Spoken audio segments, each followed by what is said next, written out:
오늘도 하나님의 말씀을 통해서 우리의 갈 길을 깨닫고 우리 지친 인생에 새 힘과 위로와 용기를 얻는 소망의 시간 되기를 주의 이름으로 축원합니다. 아멘. 오늘 창세기 강의 77번째 시간으로 대신하는 자의 빛나는 삶, 대신하는 자의 빛나는 삶이라는 제목으로 말씀 나누기 원합니다. 제목 같이 읽어볼까요? 대신하는 자의 빛나는 삶. 그럼 대신하다가 무슨 뜻일까요? 대신하다. 내 대신 다른 사람이 해주는. 그렇죠. 대신하다. 한자를 쓴 이유가 있죠. 대신할 대자에 몸신자에. 그러니까 뭐 문자적으로는 몸을 대신하다 이런 뜻이지만 그런 의미보다는 몸이랑 다른 사람을 대신하다. 그런데 좀 더 의미를 준 다른 사람을 대신하여 책임을 도맡다. 이게 국어사전에 나와 있는 사전적 의미입니다. 대신하는 자, 그 대신하는 자의 빛나는 삶에 대해서 말씀을 나누기만 합니다. 먼저 오늘 아침에 기분 좋은 일이 있어서 잠시 나누면서 말씀을 나누고 싶은데요. 아침에 이제 일어나서 이제 샤워하고 이제 씻고 이제 교회에 올 준비를 이렇게 하고 있는데 주일 아침에는 전화가 오는 일이 거의 없거든요, 저한테. 주일이니까. 근데 전화가 와요, 저한테. 그래서 딱 봤더니 우리 김용철 성도님이 전화를 하신 거예요.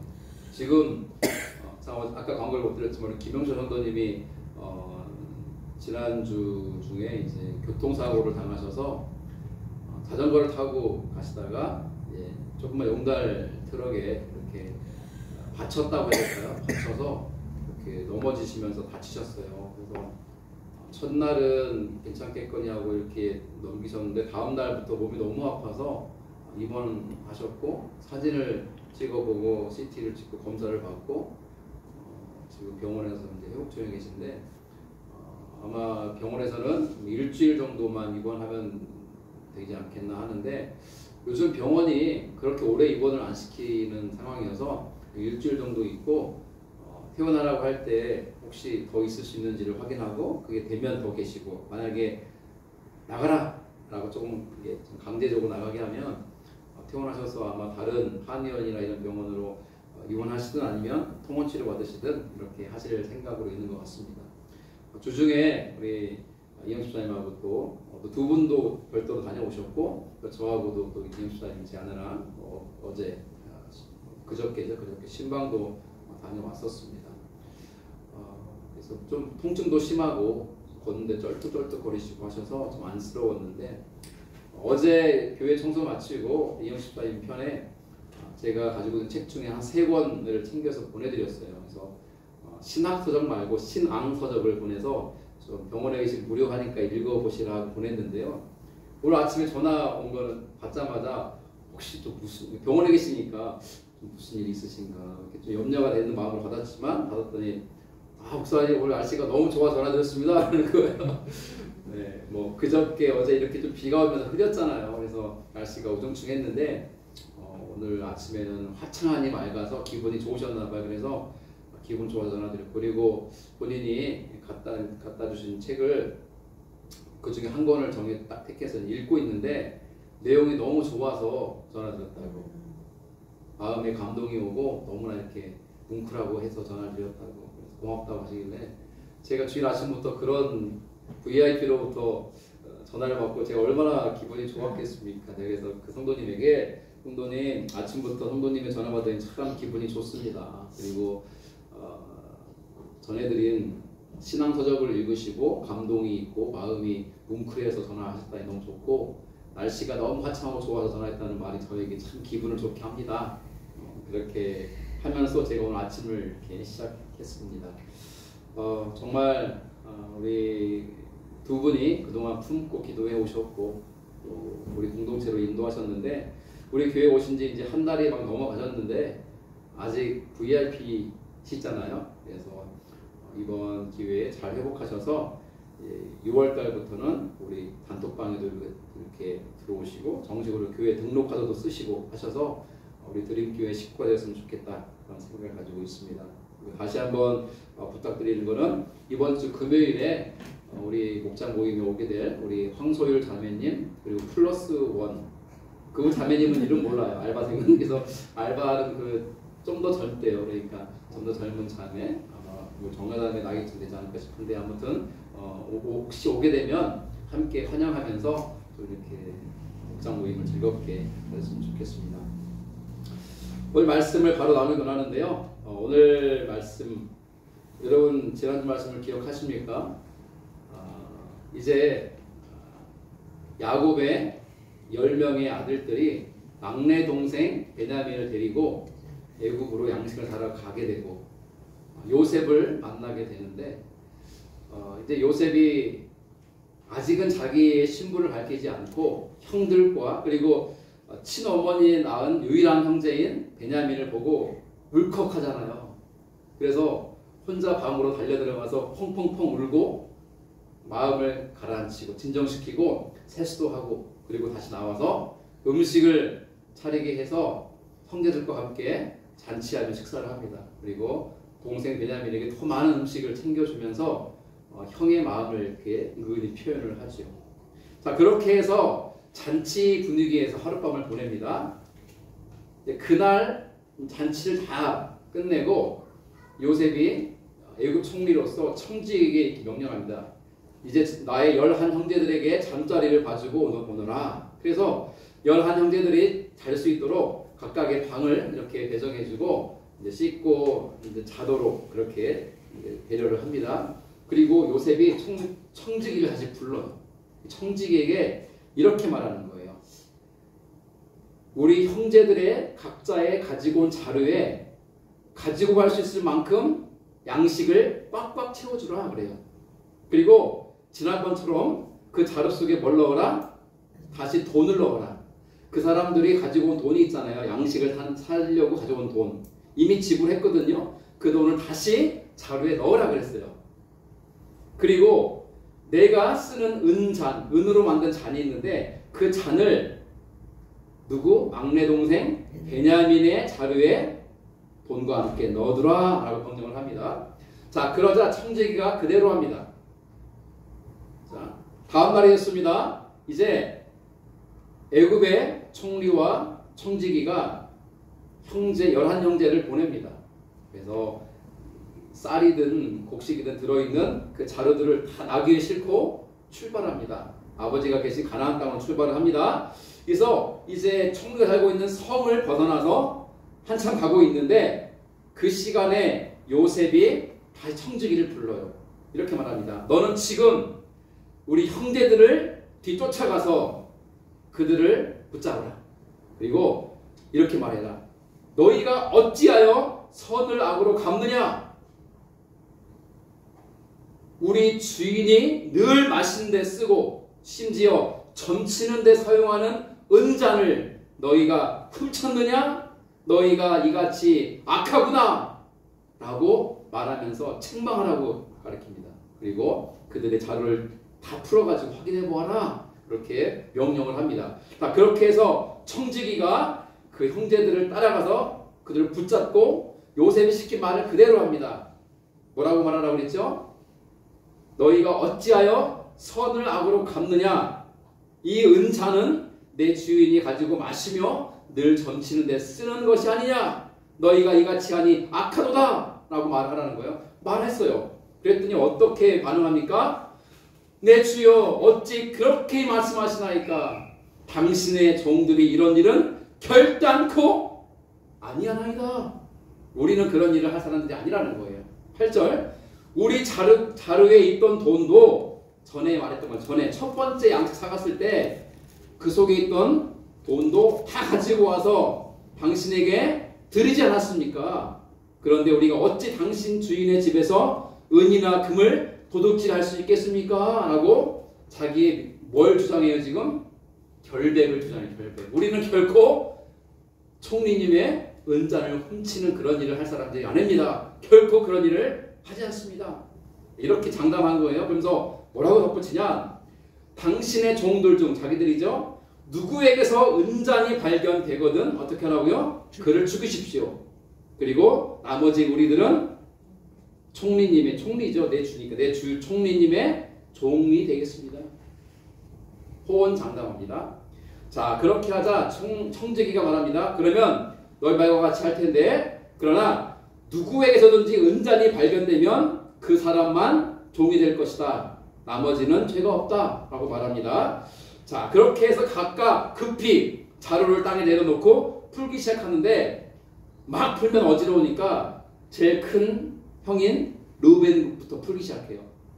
풀어보니까 양식과 함께 뭐가 발견되니까 돈뭉치가 발견돼요. 에그머니나, 아니 이미 드리고 온 돈이 왜 또 여기 있지? 그러니까 지난번과 똑같은 상황이 발생한 거예요. 그러니까 시몬은 지금 잡혀 있다가 풀려난 상태니까 시몬도 풀었을 거 아니에요. 풀어보니까 똑같이 양식과 함께 돈 뭉치가 있고, 셋째 레위, 뭐 유다 다 풀어보니까 양식과 함께 돈 뭉치가 가득한 거예요. 다 이제 긴장하고 있는 거예요. 큰일 났다. 이제 마지막 12번째 아들인 막내 동생인 베냐민의 자루를 풀어보니까 양식과 함께 돈 뭉치와 함께 뭐가 나와요? 이제 은잔이 나왔어요. 은잔. 이게 웬일입니까? 베냐민의 자루에서 총리가 애지중지하며 쓰는 고귀한 은잔이 나온 거예요. 그들이 어떻게 반응했을까요? 옷을 찢고 고통스러워합니다. 옷을 찢을 만큼 괴로워하는 거예요. 어째 이런 일이 일어날 수 있을까요?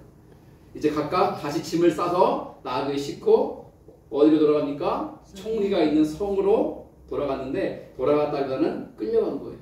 끌려간, 이제 죄인이 됐으니까.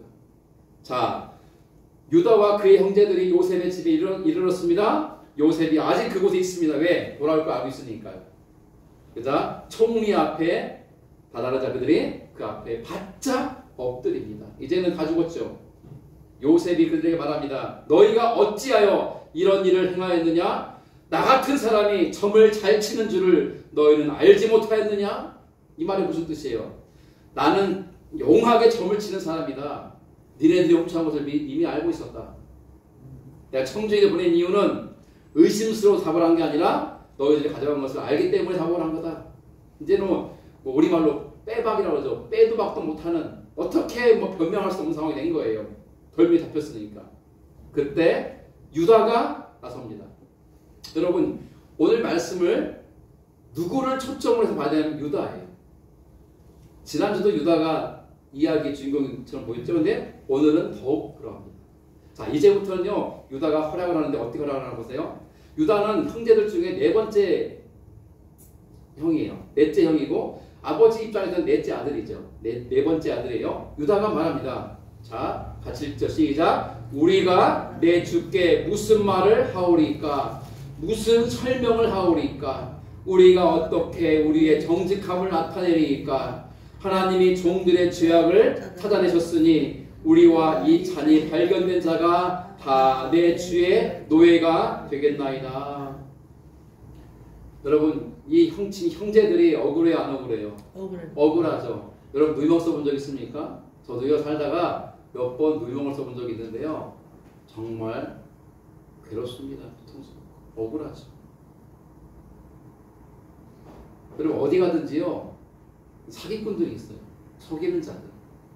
저는 학교에서도 만났고요, 또 군대에서도 만났고요, 심지어 목회하는 현장에서 만났어요. 같은 목회자상에서도요, 속이고, 그리고 누명을 씌우고 하는 일이 막 있어요.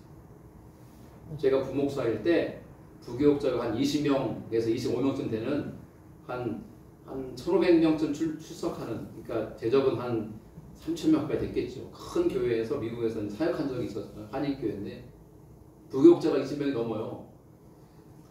그러니까 얼마나 그게 경쟁이 심했겠어요. 누구에게 이쁨 받으려고요? 담임 목사님한테 인정받고 이쁨 받으려고.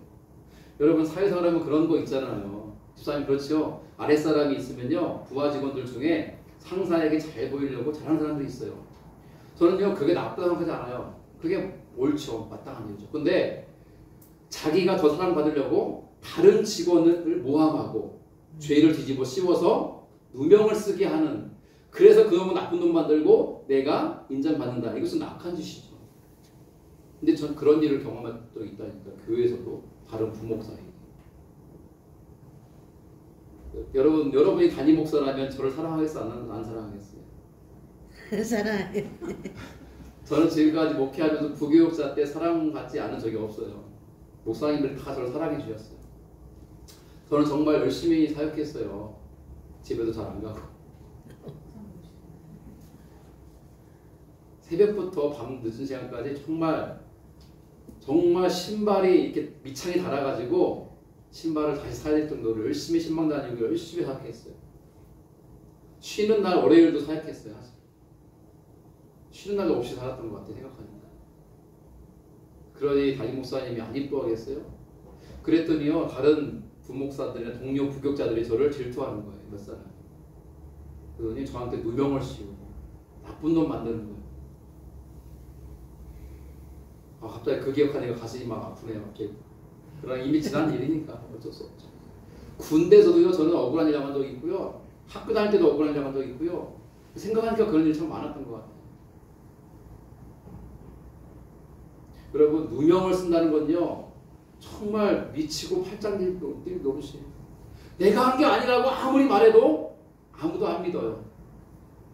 그리고 내가 그 죄를 지은 죄인이 되어버렸을 때 내가 얼마나 고통스럽겠어요. 지금 요셉의 형제들은 결백해요. 진실해요. 정직해요. 그들 중에 아무도 돈 훔친 사람도 없고 심지어 총리의 은잔을 훔쳐서 가져온 사람이 없어요. 그런데 자루를 열었더니 그 속에서 은잔이 나왔잖아요. 그것도 막내 베냐민의 자루에서. 이제는 정말 어떻게 변명할 수 없는 상황인데요. 저 같으면 변명했을 것 같아요. 아닙니다. 우리가 한 짓이 아닙니다. 누군가가 우리에게 누명을 씌우려고 한 짓이 분명합니다. 이런 식으로 막 아니라고 부인했을 것 같은데 유다는 뭐라고 말하냐면 이렇게 말해요. 우리가 내 주께 총리님께 무슨 말을 하겠습니까? 지금 자기의 잘못을 뭐 하는 거예요? 받아들이고 인정하는 거예요. 여러분 이게 쉬울 것 같으세요? 지금 억울한데 내가 잘못했다고 인정하는 것은요 엄청나게 어려운 일이에요. 근데 유다가 인정을 해요. 왜냐하면 변명하고 핑계 대봤자 안 통할 거 뻔한 거니까 차라리 받아들이지 않는 거예요. 죄송합니다. 우리가 무슨 말로 변명하겠습니까? 그리고 무슨 설명을 하겠습니까? 우리가 어떻게 해서 우리의 정직함을 증명해 보일 수 있겠습니까? 이 말은 그렇게 할 수 없다는 압니다 뜻이에요. 그런데 유다가 했던 말 중에 이 빨간색 써 있는 말이 굉장히 중요해요. 뭐라고 합니까? 하나님이 종들의 죄악을 찾아내셨다 이렇게 말해요. 이게 무슨 뜻일까요?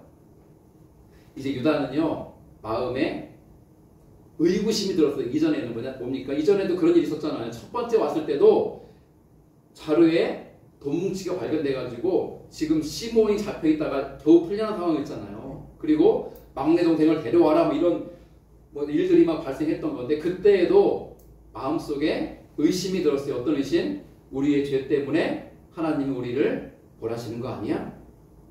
형제들끼리 싸웠잖아요. 뭐 때문에? 그때 내가 요셉을 죽이지 말라 그랬잖아. 팔지 말라 그랬잖아. 살려주라 그랬잖아. 그랬더니 네가 언제 그랬냐고. 네가 죽이는데 앞장서지 않았냐고. 저희끼리 싸웠어요. 요셉의 일로. 20년도 훨씬 지난 옛날 일을 가지고.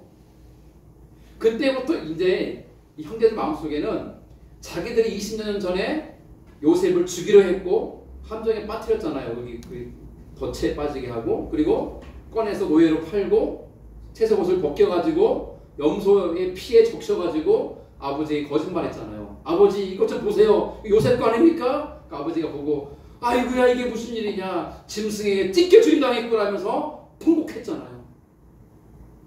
그 일로 인해서 이제 이들은요 마음속에 하나님이 우리의 죄에 대해서 우리를 벌하시고 있구나를 깨닫기 시작하는 거예요. 여기 보세요. 하나님이 종들의 우리들의 죄악을 찾아내셨다 이렇게 표현해요. 여러분 저나 여러분들이나 꼭꼭 죄를 숨기고 살잖아요. 하나님은 반드시 그 죄를 들춰내십니다. 언젠가는 그 죄를 들춰내세요. 유다가 깨닫기 시작한 거예요. 이 지금 상황이 벌어지고 있는 일은 억울하다 말다 할 게 아니라 하나님이 우리의 지은 지난날의 죄에 대한 특별히 동생 요셉을 그렇게 죽이려 했고 노예로 팔아버렸고 아버지를 속였고 그렇게 했던 모든 죄악을 하나님이 찾아내고 계시고 들춰내고 계시구나 하는 것을 깨달은 거예요. 그러니 이제는 어떠한 변명을 하실 방법을 깨달은 거죠. 요셉이 그 말을 듣고 뭐라고 합니까? 내가 결코 그렇게 하지 않을 것이다. 잔이 발견된 자만 내 종이 되고 나머지는 평안히 너희 아버지에게로 돌아 올라가라. 그러니까 베냐민만 지금 잡아두겠다는 거예요. 다시 유다가 나섭니다. 어떻게 합니까? 그에게 가까이 가서, 여러분 총리 곁에 가까이 갈 수 없어요. 왜냐하면 총리 곁에는 경호 대장과 경호대원들이 경호하고 있거든요. 여러분 대통령 되면요 경호원들이 붙잖아요. 아무나 못 가요. 접근했다가 잡혀요. 요즘 대통령 성 유세하잖아요. 유세할 때 보면 대통령 후보들을요 경호원들이 붙어요. 왜냐하면 대통령 후보니까 누가 대통령이 될지 모르잖아요. 그러니까 대통령만큼은 아니어도 거의 준하게 경호를 해줘요. 여러분 TV를 유심히 보면 그래요. 그렇죠? 그리고 특별히 모 당의 후보는 어떤 암살의 그런 어떤 유혹, 미혹이 있어서, 그죠? 그런 뭐 방탄 이렇게 막 요리도 이렇게 하고 하는데, 그럼 총리라고 하는 사람은요 쉽게 가서 뵐 수 있는 분이 아니에요. 멀리서 높은 보좌에 있는 총리 앞에 엎드려서 알현하는 거거든, 알현. 그런데 지금 유다가 이 상황을 풀기 위해서 총리에 가까이 다가갑니다. 아마 경호원들이 칼을 딱 꺼내가지고 이놈! 하고 목을 딱 걸었을 거예요. 어디를 감히. 요셉이 풀어라, 그냥 둬라 했을 것 같아요, 상황이. 자, 그렇게 해서 유다가 한 걸음 두 걸음 더 가까이 총리에 가서 이렇게 말합니다. 내 주여 원하건대 당신의 종에게 내 주의 귀한 한 말씀을 아뢰게 하소서. 주의 종에게 노하지 마소서. 주는 바로와 같으심이니이다. 여러분 같은 말도 예쁘게 하는 사람 있지 않습니까? 여러분 어떠세요? 똑같은 말을 하는데 립상으로 하는 사람이 좋으세요? 예쁘게 말하는 사람을 좋아하세요? 예쁘게 말하는 당연히 하지. 예쁘게 말하는 사람을 좋아하는 거예요. 그 강연하는 김창옥 씨가 그러더라고요. 남자들이 무엇에 뻑하는가? 처음에는 얼굴인 것 같지만 그것은 잠시고요. 그 여성들의 예쁜 말에 마음이 열린다는 얘기를 해요. 그럼 기왕 좀 부드럽게 말합시다, 우리. 전 대구 와가지고 지금도 좀 적응이 잘 안 돼요. 너무 말투가 좀 세셔서. 특히 우리 여성분들. 싸우는 줄 알아요, 싸우는 줄 알아요. 근데 여러분 똑같은 말을 해도요, 좀 부드럽고 따뜻하게, 나이스하게 해보세요. 상대방이 기분 좋습니다. 제가 이 아침에 기분 좋은 이유가 뭐라고요? 김영철 성도님이 전에 전화했는데, 목사님, 첫 마디가 날씨가 너무 화창하고 좋죠? 그래서 저한테 전화했어요. 저 그 말 듣고요, 우리 김영철 성도님이 자매님들에게 인기가 많은 이유를 제가 알게 됐어요. 따뜻하고 나이스하게 말을 하는 분이거든요, 그분이. 이제 그분 아내분 돌아가셨으니까, 이제 혼자 됐으니까, 또 이제 아직 뭐 60대 중반이시니까 살 날이 많이 남았으니까 누군가 또 가정을 이룰 수도 있는 거잖아요.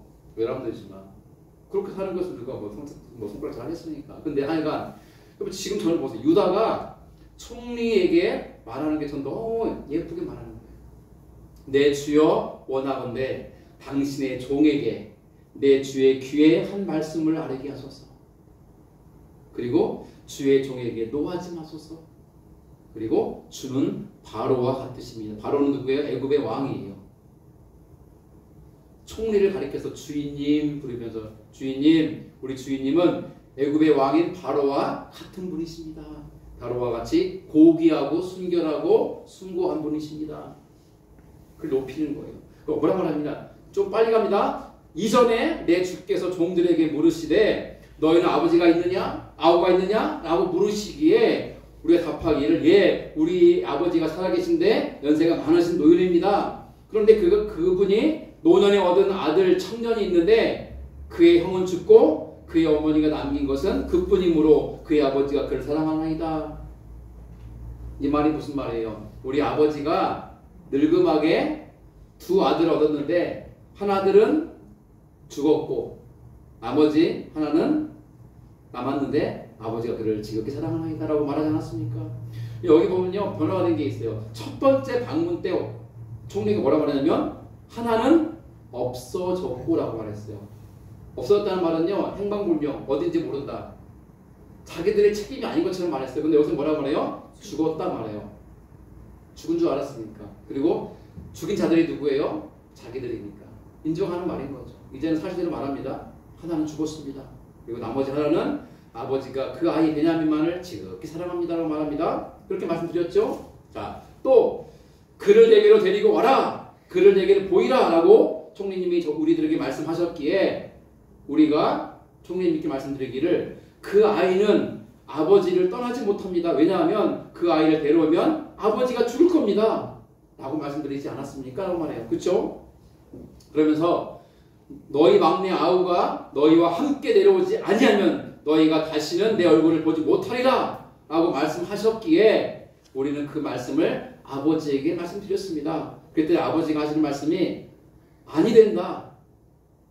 너희들 막내 아우를 너희와 함께 보낼 수 없다 라고 아버지가 반대하셨습니다. 이렇게 이제 이야기를 하는 거예요. 그러면서 분명히 아버지가 했던 말을 또 전해줍니다. 큰아이 요셉은 찢겨 죽었는데 이제 내 아들은 하나밖에 안 남았구나.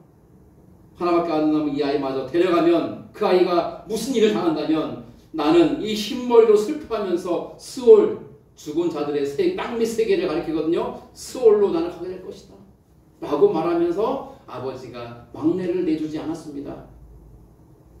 뭐라고 하니까 우리 아버지의 생명과 아이의 생명이 하나로 묶여 있습니다. 그러니 이 막내 아이를 못 데려가면 아버지도 죽을 것입니다. 31절 우리 아버지가요 이 그 아이가 없으면요 데려오지 못하면요 그 상황에 죽을 겁니다. 그렇게 되면 우리도 우리 아버지가 슬퍼하며 죽을 것을 뻔히 알 텐데 그리할 수 없나이다 라고 말하는 거예요. 그럼 여기에서 발견되는 유다의 변화된 모습을 보게 돼요. 여러분 유다가 전에는 어떤 사람이었죠? 유다를 비롯한 10명의 형들이 왜 요셉을 죽이려 했습니까? 예, 시기하고 질투했기 때문이에요. 아버지가 요셉만 사랑하니까 요셉만 끼고 도니까 그에게만 채색옷을 입히니까 그를 형들의 감시자로 세웠으니까 그리고 아버지가 그 11번째 아들을 상속자로 세웠으니까 화가 난 거예요 형들이. 그래서 요셉을 죽이려 했고 죽이기는 참아모해서 노예로 팔았던 거예요. 그리고 아버지에게 거짓말을 하면서 채색옷에 피를 묻혀가지고 죽은 것처럼 의장하겠던 거예요. 그랬던 유다였어요. 그런데 그렇게 돌아왔을 때 그 10명의 형들이 뭘 기대했을까요? 이제 요셉이 없어졌으니까 아버지가 우리들을 사랑하시겠지. 웬걸요? 이제 누구만 사랑해요? 막내 베냐민만 사랑해요. 이제는.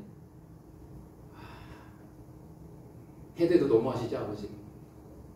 그러면요 형들은 이제는 요셉은 없어졌으니까 빼고 막내 동생인 베냐민을 전처럼 시기하고 질투할 수도 있는 거예요. 이 본문 말씀을 가만 보세요. 지금 누구의 자루에서 은잔이 나왔습니까?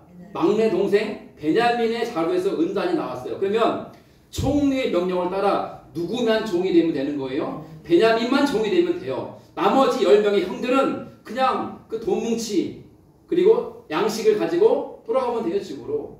물론 아버지가 모발대발하겠죠. 그러면 아버지 우리도 어쩔 수가 없었어요 라고 말하면서 아버지가 충격으로 하면서 죽든 말든 어차피 아버지는 나이도 많고 이제 어차피 가실 텐데 그렇게 가시더라도 상관없지 이제는. 아버지 돌아가시면 어차피 우리가 이 집안의 이 족장의 이 모든 재산을 상속받을 텐데 잘 된 거 아니에요. 옛날 같으면 그랬을 거예요. 그죠? 그런데 지금 형들이 뭐라고 말하면 처음에 앞부분에 우리도 종들이 되겠나이다 그랬어요. 놀라운 변화예요. 이 변화가 언제부터 변화됐냐면요. 지난번 첫 번째 양식을 사러 왔을 때부터예요.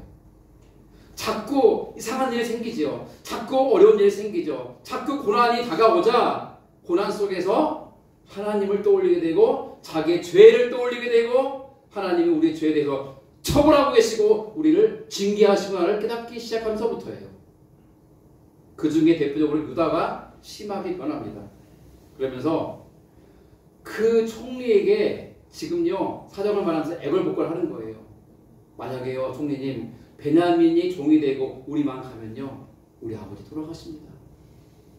우리 아버지하고 막내 동생 베냐민요 하나로 묶여 있는 것 같아요. 만약에 얘가 없으면 아버지도 돌아가시는 거예요. 우리가 모전에 계신 아버지를 돌아가시는 걸 그냥 내버려 볼 수가 있겠습니까? 라고 이렇게 말을 하는 거예요, 지금. 자, 이제 마지막 몇 절 안 남았습니다. 중요합니다. 주의 종이, 자기 자신이 유다가 하는 말이에요. 내 아버지에게 아이 베냐민을 담보했다는 거예요. 뭘 담보 잡았어요? 자기의 목숨.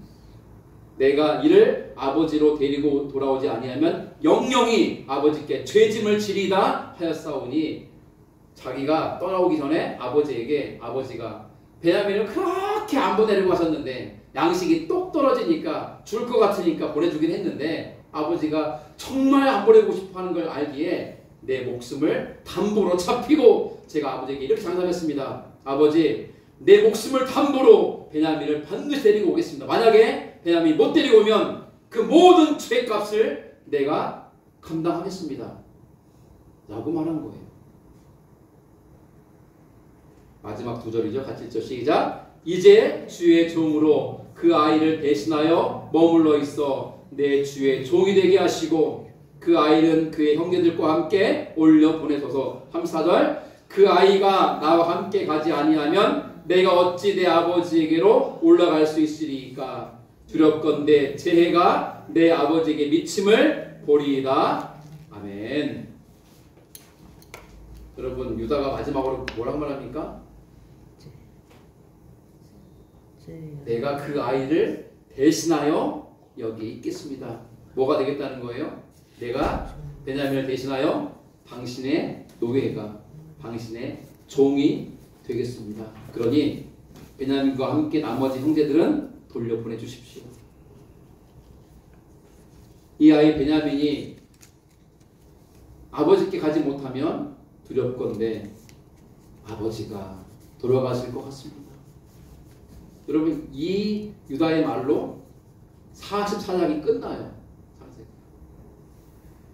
창세기 44장의 절반 이상이 누구의 말로 채워지냐면 유다가 한 말로 채워져요.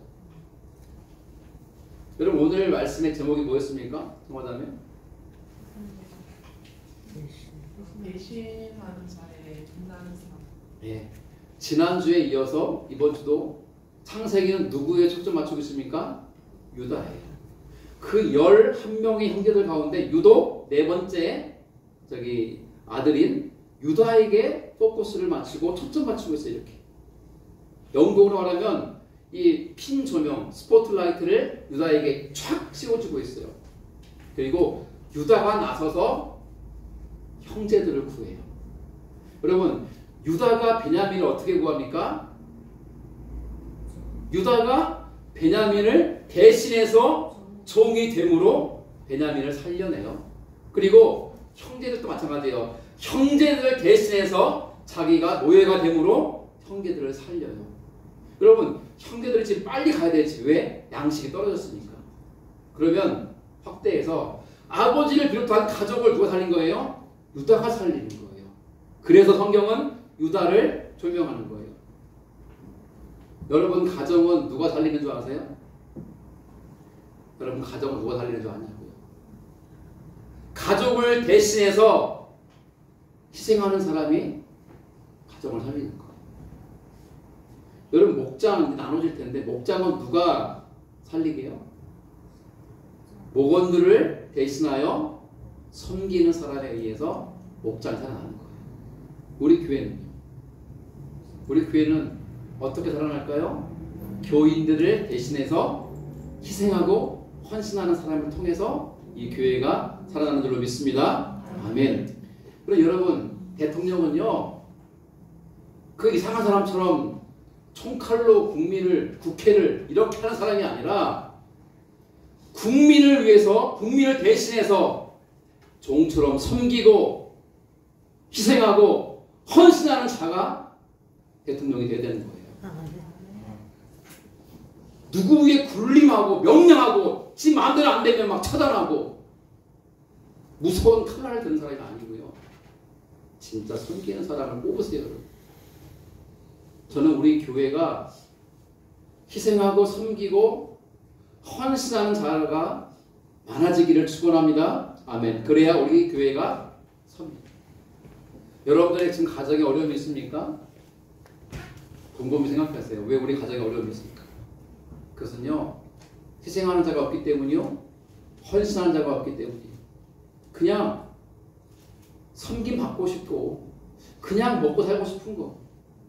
여러분, 남편 바라기로 살지 마세요. 남편만 돈 벌어오는 거, 또 반대로 아내만 돈 벌어오는 거, 반대로 난 나이 먹었으니까 자식이 알아서. 아니요.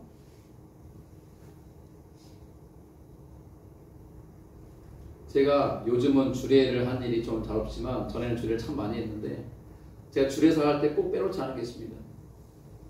불행한 가정은 어떤 가정인 줄 아세요? 상대가 자기를 섬겨주기를 바랄 때 그 가정은 반드시 불행해집니다. 남편은 아내에게 섬김 받고 싶어 하고요, 아내는 남편에게 섬김 받고 싶어 하면 그 가정은요, 항상 싸움이 가득한 집안이 돼요. 청소 왜 안 했냐, 설거지 왜 안 했냐, 빨래 왜 안 했냐, 이건 왜 안 했냐, 뭘 안 했냐. 반대로 동경제, 행복한 가정은요, 어떤 가정일까요? 가족들을 대신해서 섬기는 자가 있을 때 가정은 행복해집니다. 네 빨래 왜 안 하노? 오늘 네 차례 아닌가?